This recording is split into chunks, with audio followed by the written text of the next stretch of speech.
Hey guys, it's me, the Fierce MC, back with a new video. Ooh,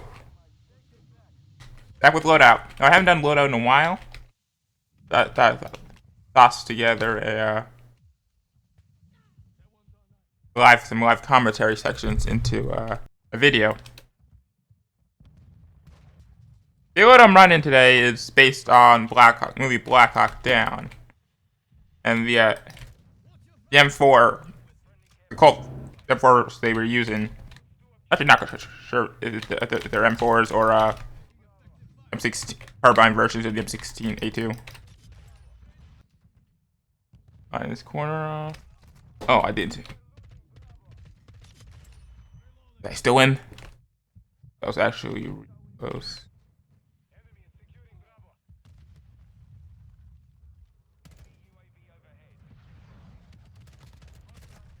Even that atrocious camera shake, I still killed the dude.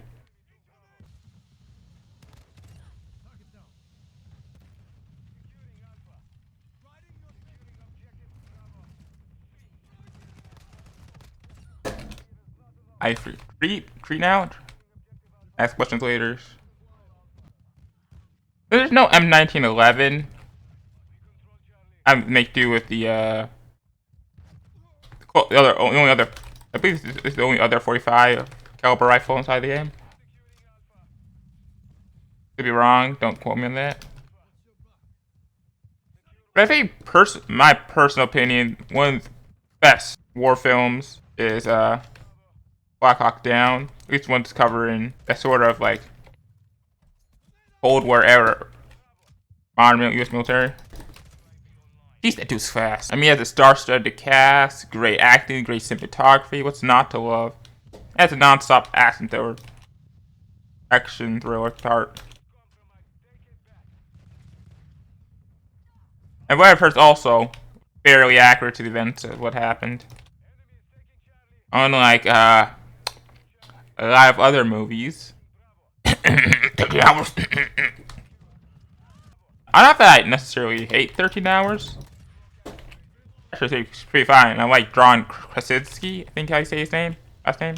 Just that, I also like historical accuracy in my movies. If there's a plethora of reasons I won't get into, maybe I'll make a video on it someday, but not right now. I'm actually quite happy with what Infinity War did to buff M16. At launch and in the beta, it was borderline unusable.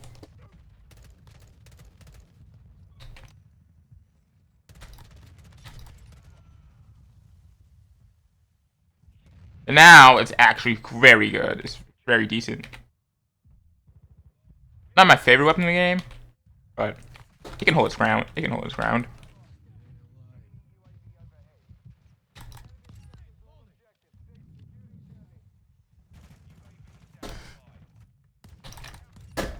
I win these.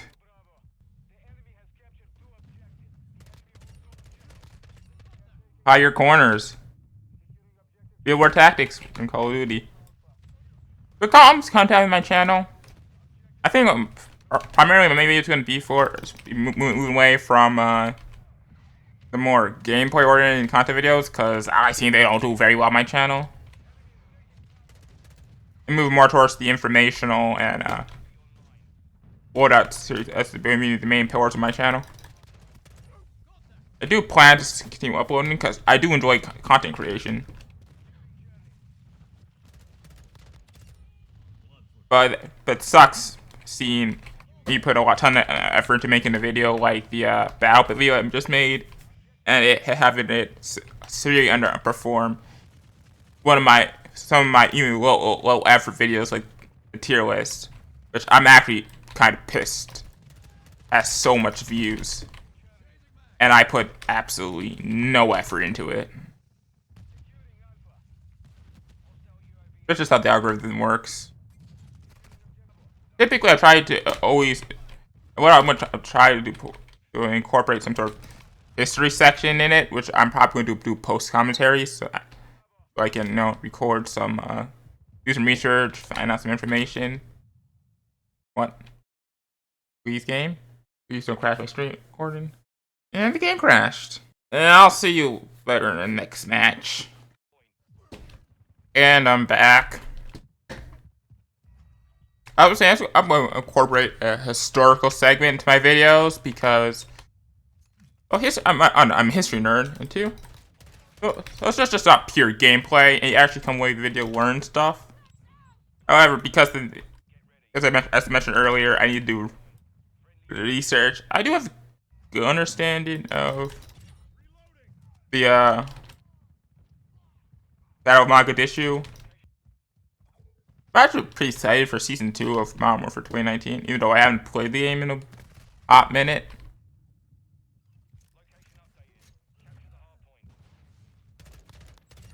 Hopefully the content is good and meaningful, and not just a disappointment like so many live services games.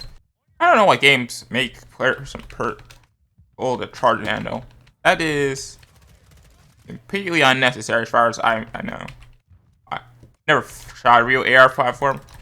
As far as I know, you can just press the bolt release. The only reason why you would ever do that is to make sure check if a round is chambered. You hit the 4 assists to ensure that the round chambered all the way. Fun fact about that stuff. The original AR-15 did not have a forward assist. It was actually a demand that the U.S. military made because they feared what if the bullet doesn't chamber correctly, which was a fear that was completely unfounded. Sorry, too late. But they still demanded it anyway, since the military be the military, and they just still stuck in their ways, especially in the Vietnam era military, and their inability to adapt to the changing times, or their doctrine, how wars are fought. But anyway, guys, on to the history segment of the video. Now I'm going to break this into 2 parts. The first part is going to be the history of the M16A2 carbine. The second part is going to be the history of the Battle of Mogadishu itself, which the Black Hawk Down is based on. Now, the M16A2 carbine is a shortened barrel version of the M16A2, and it differs from its longer barrel counterpart by being full auto. The M16A2 was adopted in the 1980s in order to replace the older M16A1. It differs from its predecessor mainly the fact that it's now a burst, and it came with a longer 30-round magazine instead of the M16's 20.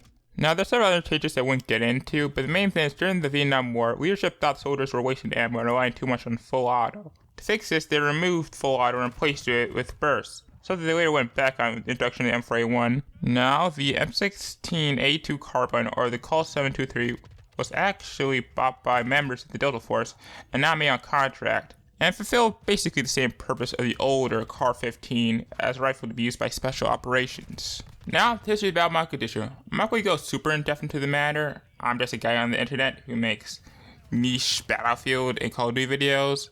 There's far better people out there who do a lot better job of it than I'm doing. I'm going to give you the gist of it. But anyway, back in the early 1990s, Somalia experienced civil war where a military junta led by Siad Barre, and again I apologize if I'm mispronouncing anything, began engaged in a war with various rebel groups, eventually being overthrown in 1991. After this caused a huge power vacuum to open up, created a situation where there were warlords fighting for control of much of the country. One of these warlords was one Mohammed Farad Aidid, the leader of the Somali National Alliance, or the SNA. Now, he became a target for the UN and the United States after he attacked Pakistani UN peacekeepers after they were suspecting his weapons caches. Now, fast forward, I'm going to skip over a bunch of huge important information again. Watch more videos on the topic if you want a more in-depth coverage. Now, after gaining intel on a meeting being held by the SNA, the Task Force Ranger, a contingent of 75th Rangers and Delta, they led a mission to capture them. The mission was only supposed to last 30 minutes, but due to errors made on the ground, and as well as oversights by command, as well as underestimation of the SNA's capabilities, it became quite a quagmire, being a multi-long affair that killed 18 Americans, 1 Malaysian, and 1 Pakistani, as well as hundreds of SNA and hundreds of Somali civilians. And one interesting note I want to add on to that, one of the reasons why the United States and the West did interfere in the Rwandan genocide was because of the recent memory of this battle, and them fearing about the similar conditions that were going on in the region and having another Black Hawk Down type situation, If you guys don't know, the political backlash from that event was immense, and the Clinton administration got a huge flag from public outrage about how poorly handled the event was. So again, if you guys are more interested in learning more about the WWII issue, I recommend checking out the operation rooms. They make a great video on the topic, and they do a whole lot better job explaining this battle than I do. But anyway guys, this has been Loadout. I'm the Fierce WC, and peace.